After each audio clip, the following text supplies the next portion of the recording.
Welcome to Voices of Experience. The next half hour, we'll examine the role of funding of the justice system in Minnesota. What does it mean for all Minnesotans? Why does justice delayed mean justice denied? Why is justice in jeopardy in the state of Minnesota? I am Dan Mikel, President Emeritus of the Minnesota State Retiree Council, AFL-CIO. In previous programs, we have featured Minnesota Associate Justice Paul H. Anderson, and we've also had retired Justice Eric Magnuson. Today, our very special guest is the current Chief Justice of the Minnesota Supreme Court, Lorie Gildea. Chief Justice Gildea, welcome to Voices of Experience. Thank you for having me. Okay. As we all learned in school at one time or another, there are three co-equal branches of government: legislative, executive, and judicial. And this is true on both the federal level and the state level. On the state level, what percent approximately of the state's budget is allocated to the co-equal judicial branch of government? The judiciary's budget is about 1.8% of the state general fund. So we spend every year in the judiciary about $272 million, which accounts for about 1.8% of the state's general fund. So one of the three co-equal branches is less than 2% of the state budget. That's right. Okay. So how have cuts in funding affected the court system in the state of Minnesota, the entire judicial system? You know, is our justice system at the breaking point? Yes, we are very much at the breaking point. In the judiciary, we have been described as having the largest front door in Minnesota. We take all comers. That's our constitutional obligation. The court system exists for all 5 million Minnesotans. Every single Minnesotan is one of our constituents. And we depend on the other two branches, the executive and the legislature, to fund us adequately. Even though we bring in $200 million in revenue for state and local governments every year, we don't get to keep any of that money. It goes right into the state general fund. And then we depend on the legislature and the governor to give us the money we need so that we can carry out our constitutional obligations. And unfortunately, the funding decisions, the choices that the other branches have made have not been adequate over the past several years. Just speaking just for the last 2 years, last year we took a $10 million base cut, and the year before that, approximately $5 million. So the upshot is, as a result of the funding choices made by the other branches of government, we in the judiciary have been running our operation about 10% short of the people that we need to do the work. And these are staff people. So we're down about 250 people that we need, staff people that we need to do the work, and our research shows us that we need 20 more judges to do the work. So the funding decisions really have left us in the judiciary at the breaking point. So this $15 million cut over a period of years, this is at the same time that the general population is going up. Yes. And so that presents even more challenges. It does, and you know, we recognize in the judiciary that we need to be good stewards of the public money, and we have been embarking on a multi-year process of redesigning how we do what we do so that we can be more efficient, using technology, for example, to deliver services in a way that's more cost-effective and more efficient. But as you know, justice is very much a human endeavor, yes. And we need the people, and we need the judges, and the judges need to have time so that they can resolve cases for people in a fair way. People come into court with their most important matters. Yes. I mean, the court system exists for the child who's abused in her home and she needs protection. The court system exists for the family who has to go through a divorce.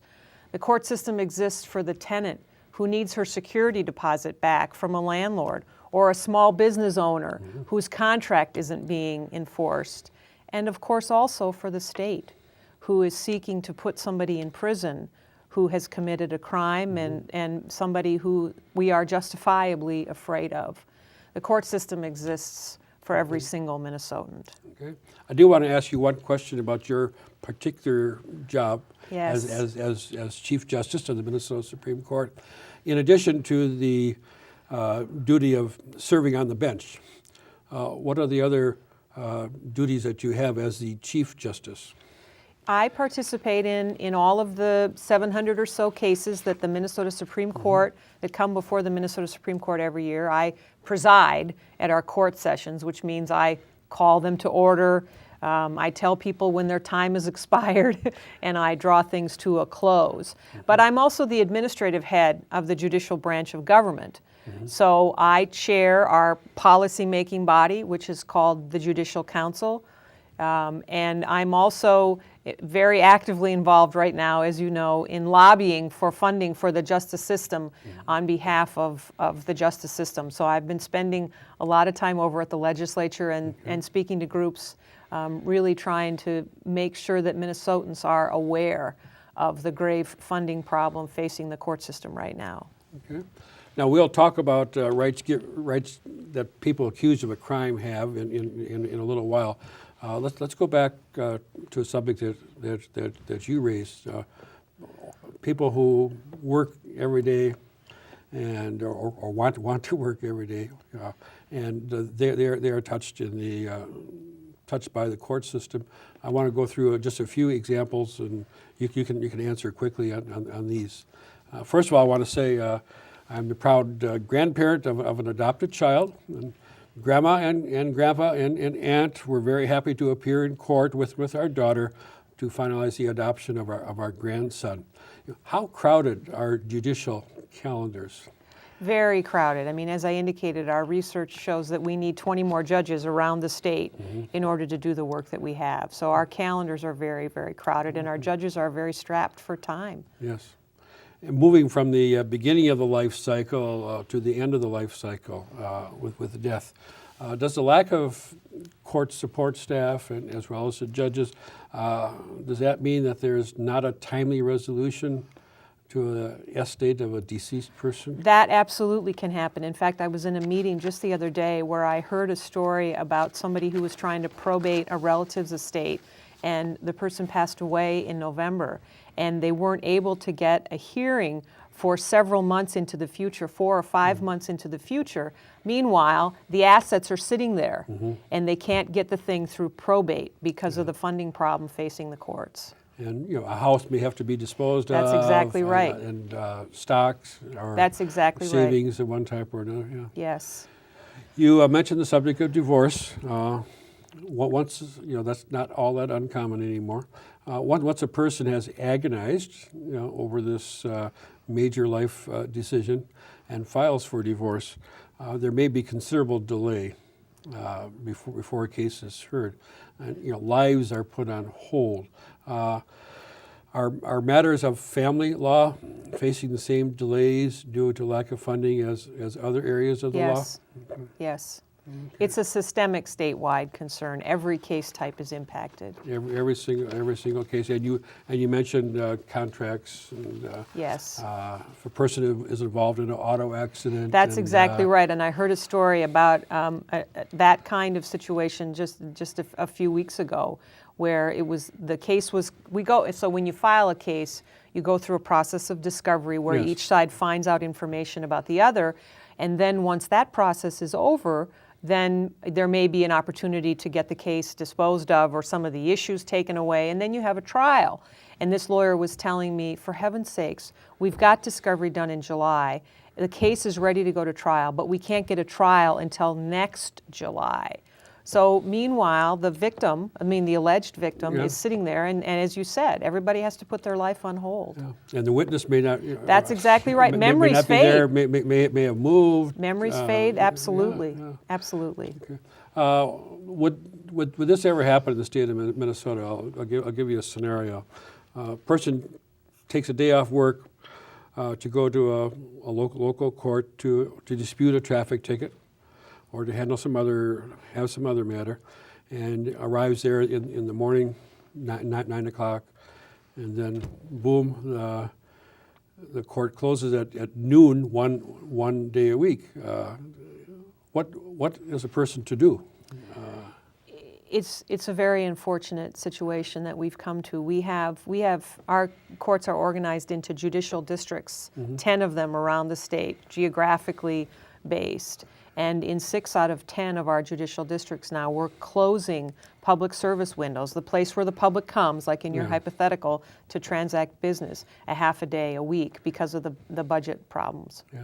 So the person is just plain out of Well, luck. they have to come back. And they have to come back and take Exactly. take another day off, perhaps make other arrangements for daycare or whatever. It's incredibly difficult for people's lives, and it's not what Minnesotans deserve. Another situation, a person may need a protective court order from an abusive spouse, or an order to protect a child from an abusive person. Is it reasonable to expect a rapid resolution to such a potentially life-threatening circumstance? Well, it's not only reasonable to expect it, the Constitution demands it. I mean, the Constitution gives every Minnesotan the right to justice promptly and without delay. That's what our Constitution says, promptly and without delay. But, you know, as I said, we're down 250 people and 20 judges. So lives may literally be at stake. Yes. You know, that's a type of thing that would wake a person up in the middle of the night. That's exactly right. Yeah. I mean, we really do lay awake at night worrying about our ability to take care of the most vulnerable in our society. Another all too typical situation may involve child support payments. If a custodial spouse has not received child support statements, I read in a recent article in the Star Tribune that court orders in Ramsey County, St. Paul and suburbs, being delayed at one point last year for 90 days, you know, another 3 months, you know, rather than half of that time. That's one of the problems that has to be fixed. So with the being down 20 judges potentially and 250 court workers, what is the price tag that the court system needs in order to provide the services that are constitutionally mandated? Well, as I said, we spend about $272 million a year.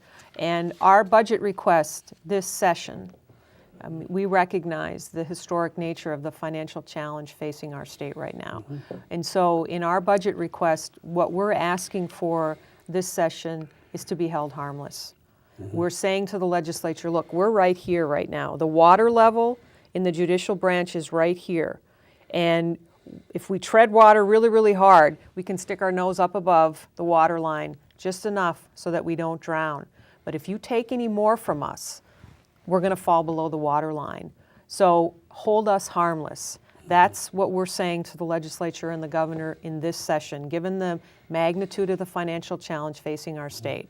We're not asking for new money to hire new judges right now. We're just saying, don't cut us anymore. And that would be about $272 million every year. So the problem did not come about overnight. It's not going to be solved overnight. That's exactly right. So what you're asking for is some time. Hold us harmless.